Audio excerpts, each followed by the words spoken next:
อ้าวมาเบิ่งเศษตีนของพี่น้อง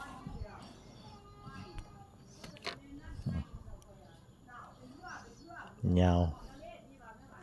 รุ่นยาวเลยตีนรุ่นยาว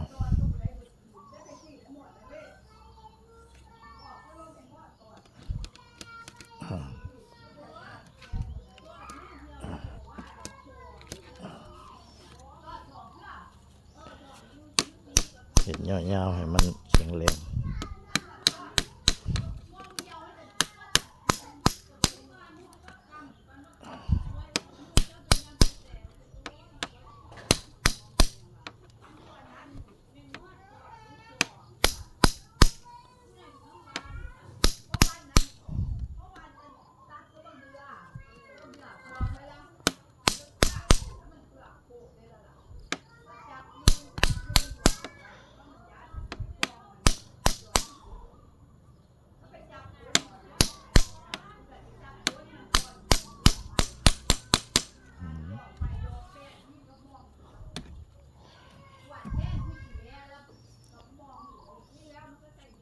ใส่เพื่อว่าให้มันยึดมันเนี่ยมันสีเฮ็ดให้แจของเฮานี่ยืดอายุไปได้อีกโดนเจสิบ่ขาดง่าย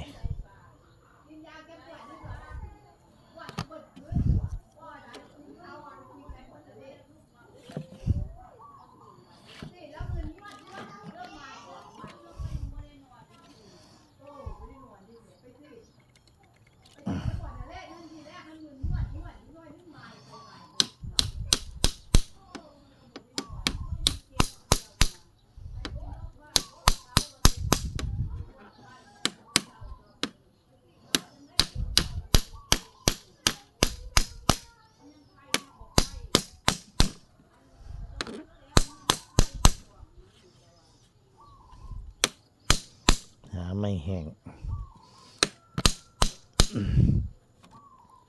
เห็ดตีนเห็ดขามันแข็งแรงดี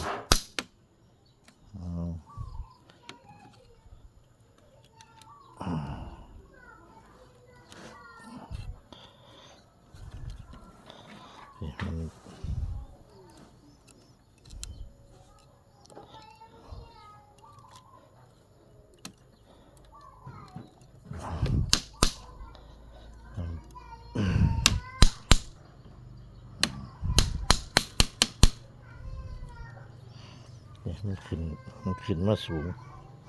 มันสิแข็งแรงดีเพราะว่ามันของใหญ่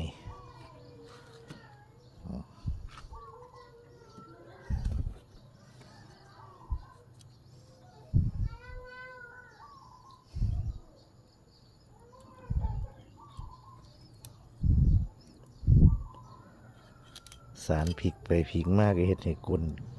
ไม่ตกก้นขาดเลยได้บ่ได้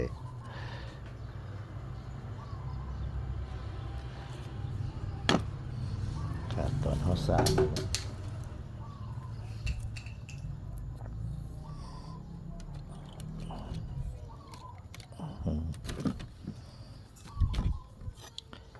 สีก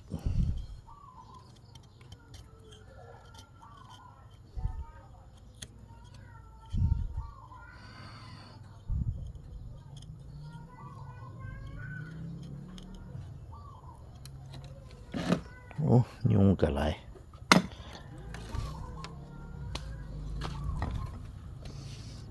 ยุงนี่ยังมาลายอุบาทเลย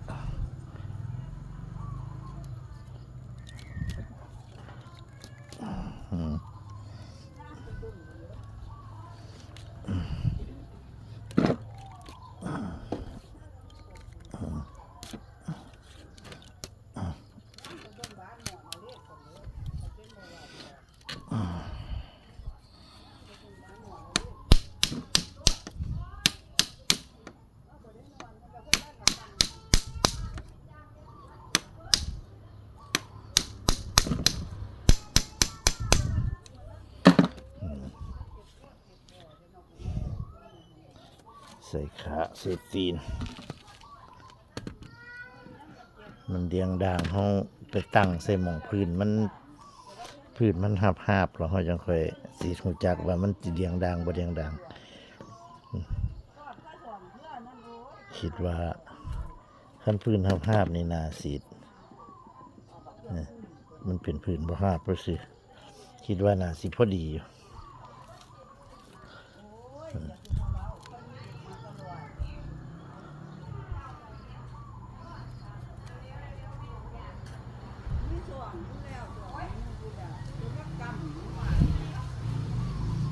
เอาเลื่อยปาดเอามันหลุดปากมันสิบ่พอดีปานใดปกติคันเอาผ้าปาดให้มันเจิดออกจักหน่อยมันสิพอดีตั้งขึ้นก็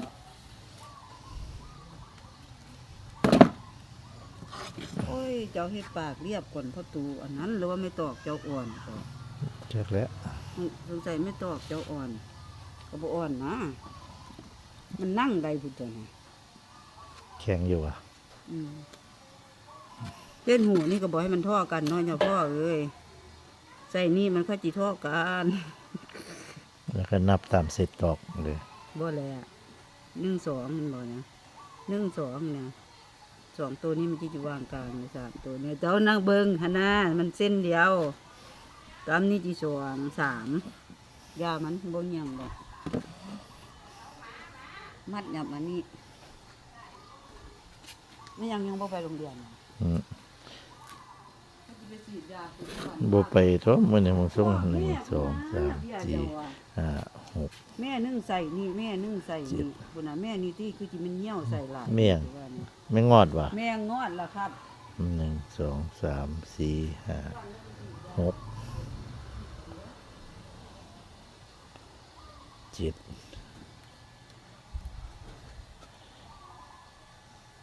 1 2 3 4 5 6 7โอ้ สอดหูผิดอีหลี